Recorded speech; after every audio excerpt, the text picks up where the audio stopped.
Hi, my name is Basil Euler, and we're coming to you from the kitchen of the Eureka Seventh-day Adventist Church in Eureka, California. This is the first of our series of cooking healthier, and this time I have chosen to make a cake, a healthy cake. One of the things about this cake, though, is it's a true red velvet cake. In other words, it uses a bit of vegetables in the batter, and that's what turns the batter red, so the cake cooks red. Right now, I already have a buttered, I use real ingredients too. This is a buttered dish so that we can coat it with flour and stuff, so that it is easy for the cake to fall out of the pan. Now, when I coat it, I also put it over so that any of the spills into the bowl I'm going to be mixing the rest of the flour with. So I don't like to waste away some of the stuff.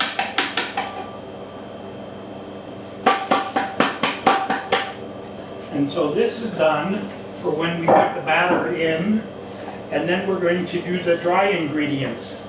I have already pre-measured 1 3/4 cup of whole wheat flour, as opposed to all-purpose flour like the recipe normally says.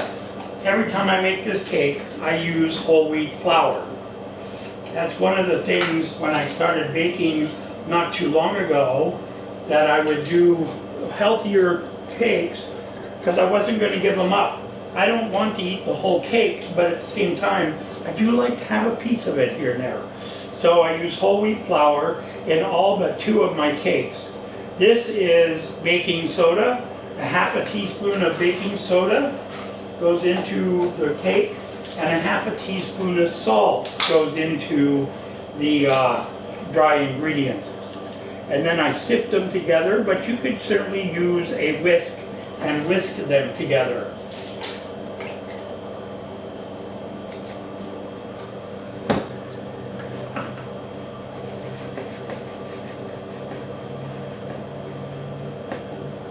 And the last little bit of baking soda, and I did say baking soda and salt, right? And then I set this aside.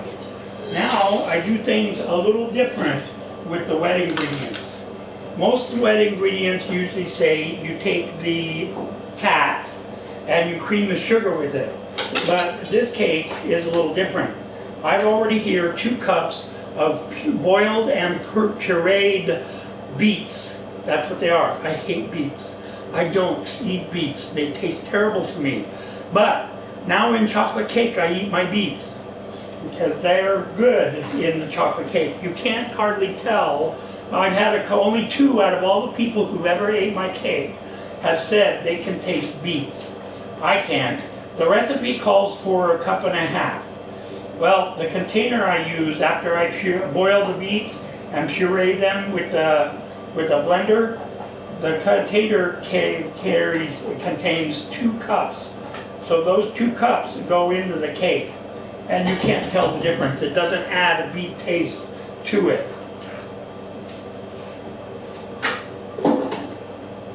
And then I add the eggs. It takes 3 eggs for this cake, and it takes large eggs. So I'll add 3 large eggs.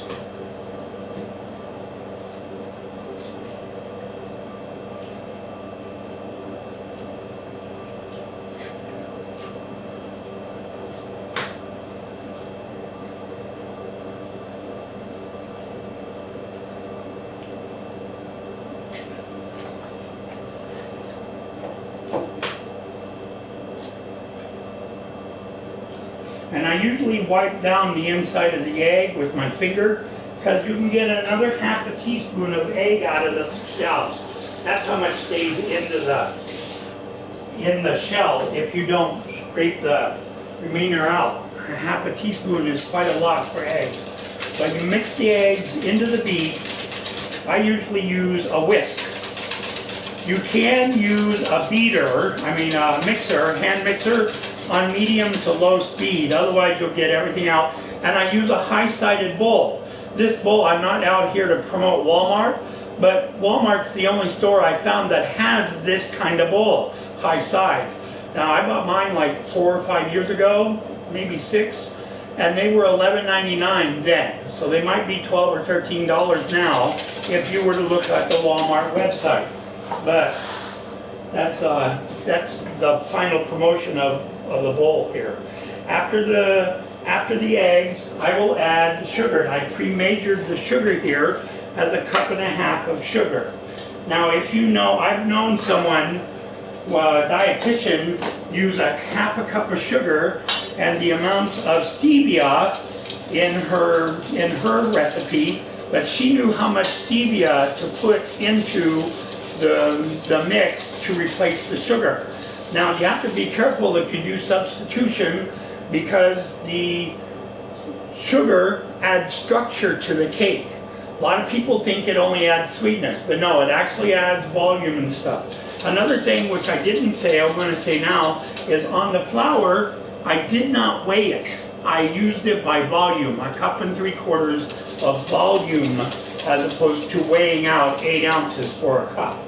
After the eggs and the sugar comes the vegetable oil. And it's 1 cup of vegetable oil. Now I have used olive oil and vegetable oil and canola oil, so it does not really matter what kind of oil you use. But you do need to use oil in this recipe. This is the fat as opposed to the butter. Like when I make apple banana bread, I use real butter. First of all, I don't believe in using margarine. It's like one molecule different from plastic. So I don't use margarine. And after the oil comes the vanilla. Now, I do know from watching America's Test Kitchen that vanilla, if you use real vanilla, you use it in raw issues like frosting. But in cooked stuff, they did a test, and you cannot tell the difference between imitation vanilla and real vanilla in cooked or baked goods.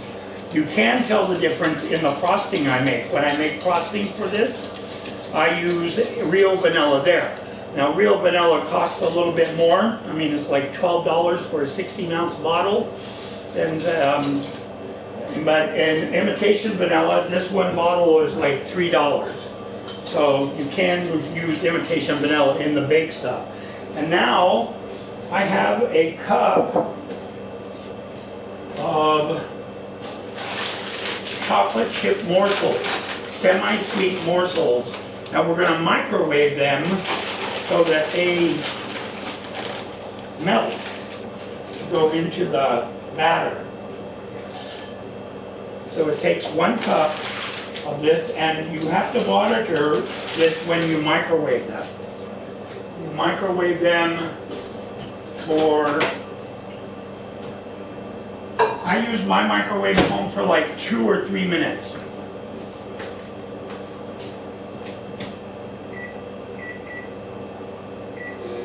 So we'll see about the, and each microwave is different. Each microwave, you know how your microwave cooks. If it cooks hot or if it cooks medium, then you have to adjust the time for the melting of the chips. Now after a half minute to a minute, I will pull the chips out and I will use my spatula to see how melted they are. So I can gauge by this microwave how long to melt the chips.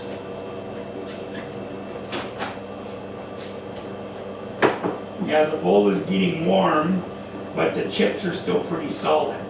So this probably will take all 3 minutes to melt these chips. As you can see in the bowl, this is a purple batter right now. The beets make it purple. So when we add the chocolate, it'll turn it a little bit more brown, but the cake will bake red. And so this is out of the microwave. See how it's whatever? And this microwave was like 2 minutes and 15 seconds. But this is what they'll look like. The morsels, the semi-sweet morsels, and you just put it in to the batter, and then you split, you whisk it up real quick so it doesn't re-coagulate.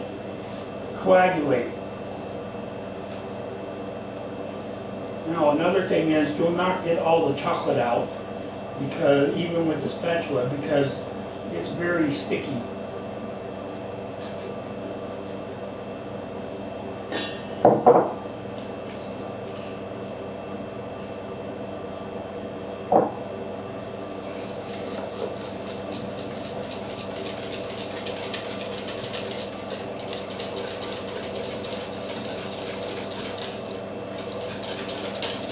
And see, it doesn't turn it very brown. It's still basically purple, but that's okay, because that's what happens with the chocolate. It's not a ton of chocolate that can be done. Then we add the dry ingredients.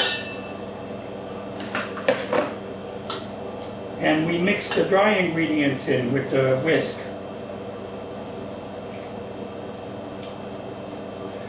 And it doesn't seem like that's very much flour, but it is plenty of flour for it to bake into a cake, a solid cake.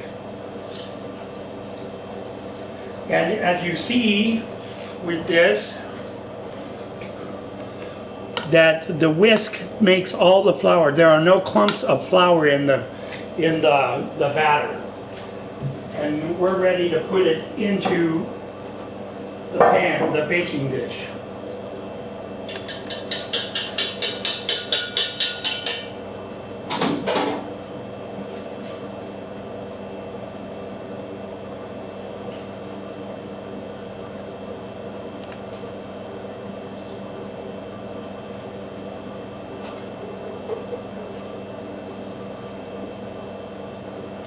And it will need smoothed out,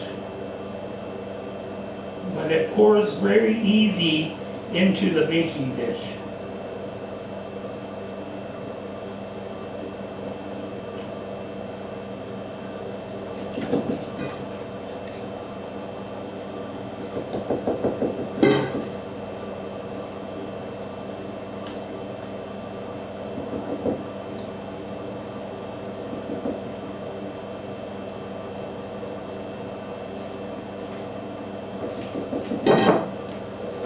And I do this a little bit, tap it to make sure there's no air bubbles in the batter.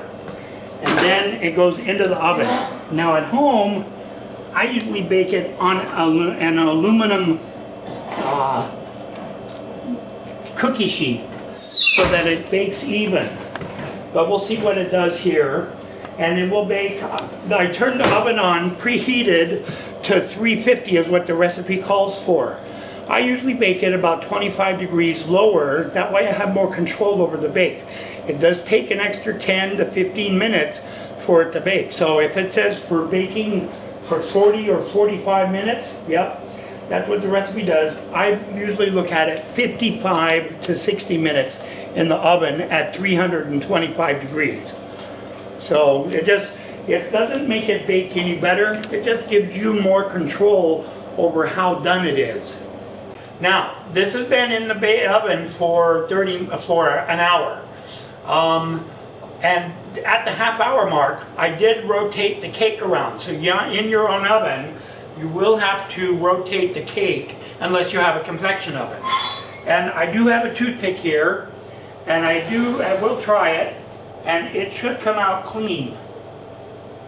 And there we are, all clean, nothing on it. So this is done, and we'll let it cool in the dish for like 15 minutes. So in 15 minutes, we're gonna pour it out, turn it out onto a wire rack so it can cool the rest of the way. And this is what the cake looks like. And it is a reddish hue. It is a red velvet cake. The beets add a different dimension of sweetness to the cake. It makes it taste good. If you look at cake mixes in the store for red velvet, it says, you know, flour, this stuff and that stuff, and the ingredients, it'll say red food coloring. So basically in a store mix, you're getting a chocolate cake with red dye. And so here, this is a genuine red velvet cake because it uses a vegetable in the batter for it to be red. And now we're going to turn the cake out of the pan. That's why you greased it and floured it so that it would ever. And it's been 15 minutes in the pan. If you turn it out before that, half the cake will stick in the pan. You have to let it cool the entire 15 to 20 minutes. And you turn it out onto your wire rack. And the pan is clean. And you can see that steam is coming off of the cake. And you let it cool the rest of the way. Now this cake improves the flavor if you bake it the day before you want to serve it. The cake will last 3 or 4 days. And I do frost this cake, but I have served this cake with just a sifting of powdered sugar on the top. But most of the time I'll use a chocolate or vanilla frosting onto this chocolate beet cake, the red velvet cake. But here it is, and it's a finished product, and the only thing left to do is to let it cool the rest of the way and frost it, and you're good to go.